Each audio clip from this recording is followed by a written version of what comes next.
There is a kind of power that makes no noise. It does not shout. It does not posture. It does not beg to be seen. It is the kind of power that grows in silence, in solitude, in discipline.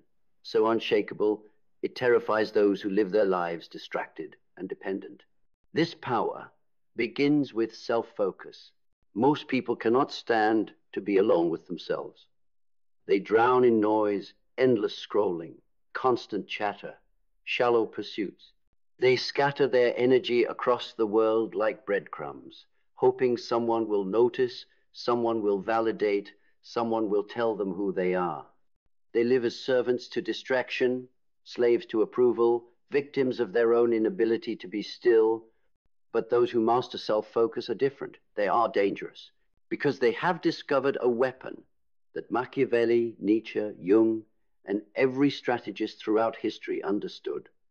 That he who masters himself cannot be mastered by anyone else. Carl Jung once wrote, "Your vision will become clear only when you can look into your own heart. Who looks outside dreams. Who looks inside awakes." Most people never awaken. They live and die in the dream, forever chasing what others have told them to chase. But the moment you turn inward, the moment you focus on yourself with ruthless discipline, you stop living as prey and begin living as sovereign. This is the first principle of silent power, to withdraw energy from the noise of the crowd and redirect it entirely toward the shaping of your own mind, your own body, your own soul. Machiavelli understood this better than anyone. In The Prince, he wrote that appearances mattered, but appearances without substance collapse quickly. To rule others, you must first rule yourself. And the one who appears calm while building strength in silence, the one who appears still while sharpening unseen weapons, that is the one who cannot be defeated. This is why self-focus is a weapon, because it creates unpredictability. While others chase approval, you build in silence. While others waste energy on enemies, you withdraw and sharpen yourself into a blade they never see coming. Your strength is invisible until it is undeniable. Nietzsche warned of the herd, the mass of people who exist only for comfort, who avoid pain at all costs, who cling to illusions because truth is too heavy for them. He wrote of the Übermensch, the higher man, the one who rises beyond the herd by creating his own values, his own law, his own path. But to rise above, you must first turn away. You must detach from the noise, detach from the false obligations, detach from the endless scramble to fit in. You must direct all energy inward, forging yourself in fire. Self-focus is not selfishness. Selfishness is shallow. Self-focus is sovereignty. It is the choice to invest your energy where it multiplies instead of where it is drained. It is the discipline to ignore the noise of those who want your attention, your validation, your compliance. It is the refusal to let your life become an endless reaction to the demands of others. Think of the greatest minds in history. They were not the ones endlessly available. They were not the ones scattered across shallow pursuits. They were the ones who withdrew, who focused, who built their lives around the sharpening of vision, clarity, discipline. Marcus Aurelius, the Stoic emperor, wrote in his journal, "You have power over your mind, not outside events. Realize this, and you will find strength." His empire was vast, but his true empire was within. The same is true for you. Your empire is not out there. It is inside, and self-focus is how you build it. But here is what makes it so lethal. The more you focus on yourself, the less predictable you become. The world expects you to react, to argue, to defend, to explain, to be available. When you stop reacting, when you stop scattering, when you stop feeding the noise, they no longer know where to place you. You become unreadable, and unreadable is untouchable. Machiavelli advised rulers to never reveal the full extent of their intentions. Appear ordinary, appear harmless, appear passive, while in truth every move is calculated, every silence is strategy, every step is building strength unseen. This is silent power. This is the fruit of self-focus, because here is the ultimate secret. The one who masters self-focus becomes immune to control. You cannot be bribed by approval because you no longer need it. You cannot be weakened by rejection because you stand complete in yourself. You cannot be manipulated by distraction because you have trained your mind to cut through illusion. You become terrifying not by force, but by presence. Carl Jung knew it too. He said, "The privilege of a lifetime is to become who you truly are. But you cannot become who you are if you are endlessly focused on who everyone else wants you to be. You cannot become who you are if your energy is scattered across noise, gossip, distraction.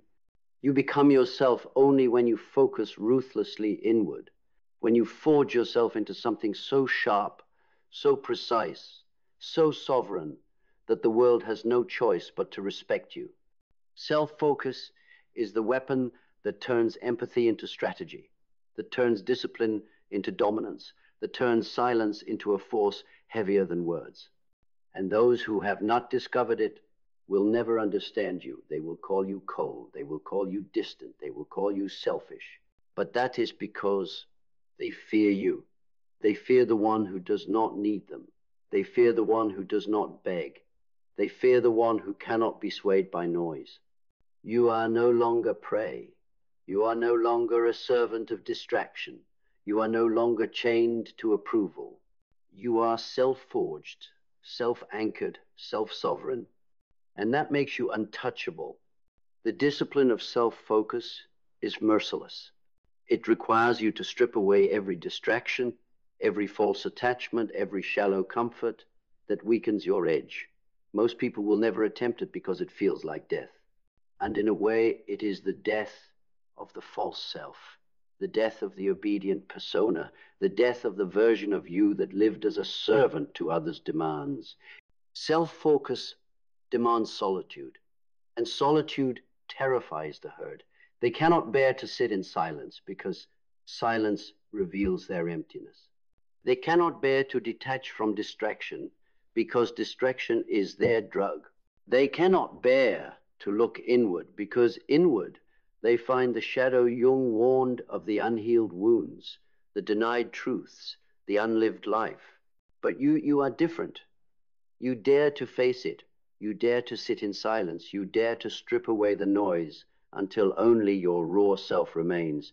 And in that silence, while others drown in fear, you rise. You take the fragments of yourself and forge them into clarity, into vision, into strategy. This is how silent power is built, not in the noise of the crowd, not in the applause of the herd, not in the validation of the masses. It is built in the discipline of solitude, in the refusal to waste energy on what does not serve you.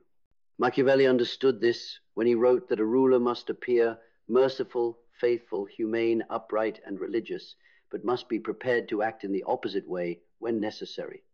This is not hypocrisy. It is strategy. It is the understanding that the world rewards appearances, but bows to power. And the one who focuses inward, who builds unseen strength, who sharpens their mind in silence, holds power the world cannot comprehend. Self-focus also demands clarity of purpose, because power without purpose rots into corruption, but power with purpose reshapes the world. Purpose gives direction to your solitude, meaning to your discipline, weight to your silence. Purpose is the vow you make to yourself. I will not scatter my life across illusions. I will forge myself into something unstoppable. With purpose, your focus deepens into discipline. Discipline is the weapon that cuts through the laziness, the excuses, the endless temptations of distraction. Discipline is rising before the world wakes, working while others sleep, building while others gossip, sharpening while others decay. Discipline is the quiet repetition of becoming, day after day, while no one notices, until one day they notice everything. And here is the paradox. By the time the world finally sees your power, it is already too late for them to stop it. Because true power is not built in noise, but in silence. not built in applause, but in solitude, not built in showing, but in becoming.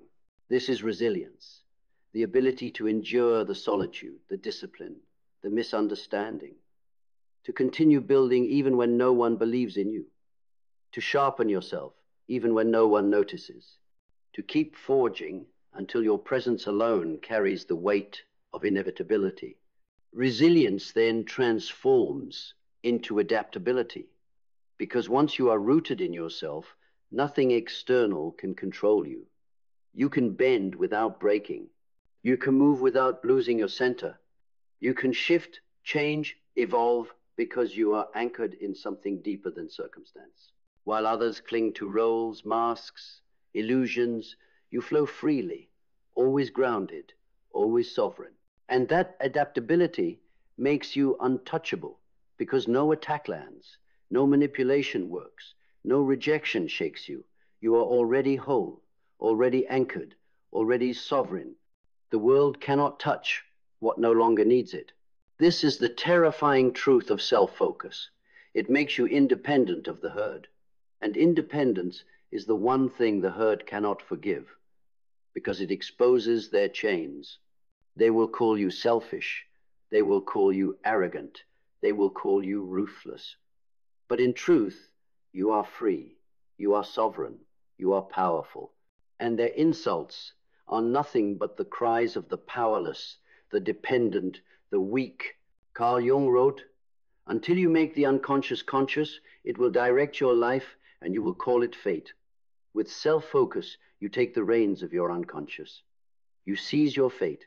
You stop living as prey to circumstance and begin living as the architect of destiny. This is Machiavelli's true strategy. Not manipulation of others, but mastery of yourself. Because when you master yourself, you no longer need to manipulate. The world bends to you naturally. Your presence commands. Your silence speaks. Your discipline radiates. And in that silence, you become something they cannot touch, cannot bend, cannot break. You become inevitable. Silent power is the most unnerving force in existence. People are used to noise the loud man posturing for respect, the desperate soul begging for attention, the shallow herd grasping for approval. They know how to fight noise. They know how to resist arrogance, how to mock pride, how to diminish bravado. But they do not know how to resist silence.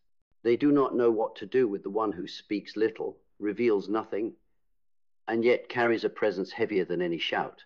They do not know how to handle the one who is self-contained, who owes them no reaction, who cannot be baited into weakness. They do not know how to fight the one who plays a long game invisible to their shallow sight. That is why self-focus is terrifying, because it breeds silence. It breeds strategy. It breeds an aura of inevitability. Machiavelli wrote that it is safer to be feared than loved if you cannot be both. But what he did not need to write, because every true strategist knows, is that the most powerful are neither feared nor loved in the shallow sense. They are respected in a way that makes people lower their voice in your presence. Respected in a way that makes even enemies hesitate. Respected in a way that makes your silence feel like a judgment heavier than words. This respect does not come from chasing approval. It comes from mastery. And mastery begins with focus. You focus not on them, but on yourself. You do not scatter your energy proving your worth. You invest your energy sharpening your worth until it radiates without explanation. You do not beg for recognition. You sharpen yourself until your existence is recognition. This is the true Machiavellian strategy. Not chasing power, but becoming power. Carl Jung wrote, "A man who has not passed through the inferno of his passions has never overcome them." Self-focus forces you into that inferno. It forces you to face your shadow, to confront your weakness, to wrestle your demons until they become weapons in your hand. The herd avoids this work, which is why they remain herd. But you go inward. You sharpen your fire. You walk through the inferno until nothing inside you can be used against you. And when nothing inside you can be used against you, you are untouchable. This is why those who build silent power are always underestimated at first. You do not boast. You do not reveal. You appear ordinary. You move quietly. They mistake your silence for emptiness. They mistake your patience for weakness. They mistake your focus for passivity. But in truth, every moment you are sharpening, every moment you are building, every moment you are turning yourself into a weapon they cannot anticipate. And then one day you move, and the world realizes too late what you have become. This is why Machiavelli insisted that a ruler must be like both the lion and the fox. The lion for strength, the fox for cunning. Self-focus makes you both. You build strength in silence. You wield cunning in strategy. You move when the moment is right, not a second sooner, not a second later. And when you do, your power is not loud. It is not desperate. It is not theatrical. It is inevitable. Nietzsche wrote, "The higher we soar, the smaller we appear to those who cannot fly." This is why the herd mocks you as you build in silence. They think your solitude is weakness. They think your refusal to waste energy on them is arrogance. They think your silence is emptiness. But you know the truth. You are soaring. You are rising above. And from the ground, they cannot comprehend it. What they call cold, you call clarity. What they call arrogance, you call sovereignty. What they call selfishness, you call survival. And when the time comes, they will no longer call it anything. They will simply bow to it. Because true power does not need explanation. It does not need justification. It does not even need to speak. True power is felt, not declared. And self-focus is the forge where that power is born. The most dangerous man in the room is never the one who shouts, who pounds his chest, who announces his strength. The most dangerous man is the one who says nothing, the one who watches, the one who observes every detail, notes every weakness, measures every move, the one whose silence is not emptiness, but calculation. This is the fruit of self-focus. You no longer waste energy on performance. You no longer crave recognition. You no longer scatter your power across noise. You are not reacting, not explaining, not justifying. You are conserving. You are sharpening. You are building. And in that conservation, you become terrifying. Machiavelli understood that a ruler's greatest weapon was unpredictability. To be feared not for constant displays of force, but for the sense that one never knows what you will do next. The silent man who focuses on himself embodies this. Because you reveal nothing, you broadcast nothing. They cannot map you, cannot predict you, cannot manipulate you. Your silence becomes a battlefield they cannot fight on. Carl Jung said, "Knowing your own darkness is the best method for dealing with the darkness of other people." Self-focus drags you into that darkness and forces you to master it. You study your fears, your insecurities, your shadows. You expose yourself to your own inferno until nothing within you is hidden. And once you master your own darkness, the darkness of others no longer frightens you. Their manipulation cannot reach you.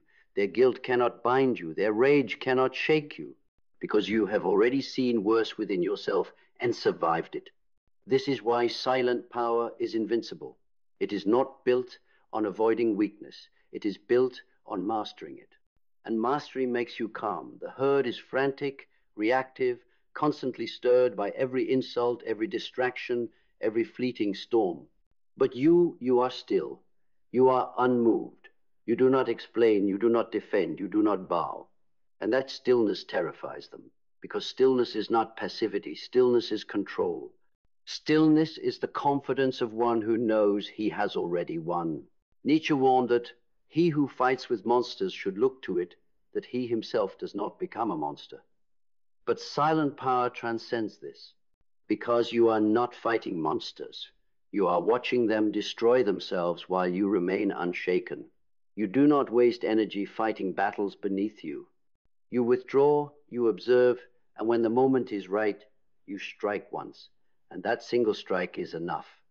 This is the strategy of the fox and the lion. The fox sees everything, waits patiently, moves with cunning. The lion strikes with force only when necessary. Together, they form sovereignty. And sovereignty is the true prize of self-focus, because when you are sovereign, you are beyond reach. No insult penetrates, no rejection wounds, no manipulation controls. You belong to no one but yourself. And sovereignty creates presence. When you walk into a room, you do not need to speak. You do not need to announce yourself. They feel it.